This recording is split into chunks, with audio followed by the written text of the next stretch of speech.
আমি আমার ক্ষুদ্র জীবনে অভিজ্ঞতা থেকে দেখেছি ছেড়ে দেওয়ার মধ্যে সুখ আছে আর কি। মনে করেন কেউ আপনি গালি দিয়েছে, তো আপনি অনেস্ট, আপনি সৎ এবং আপনি কোনো অন্যায় করেননি, আপনি মাজলুম, তারপরেও আল্লাহর সন্তুষ্টির জন্য ছেড়ে দিলে, আচ্ছা ছাক, কিছু দিচ্ছে বা ওকে কিছু বললাম না, ছেড়ে দিন। এই ছেড়ে দেওয়ার মধ্যে যে এত সুখ, এটা আপনি বুঝতে পারবেন না। এই সুখটা উপলব্ধি করেছেন স্বয়ং রাসূল সাল্লাল্লাহু আলাইহি ওয়াসাল্লাম। মক্কা বিজয়ের দিন ওই যে বহু মানুষ এসে কি বলেছিল, ভয়ে কাঁপছে যে রাসূল সাল্লাল্লাহু আলাইহি ওয়াসাল্লাম তাদেরকে আবার মৃত্যুদণ্ড দেন কিনা, আছে না?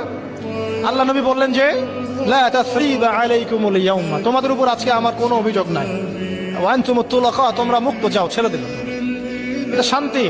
ইউসুফ আলাইহিস সালামের ভাইরা কুয়াতে ফেলে দিয়েছিল না, সেখান থেকে মিশরের বাজারে, সেখান থেকে রাজপ্রাসাদে, সেখান থেকে জেলখানায়, জেলখানা থেকে রাষ্ট্র ক্ষমতায়। কি লাইফ, ট্র্যাজেডি, লাইফের ট্র্যাজেডি দেখেছেন?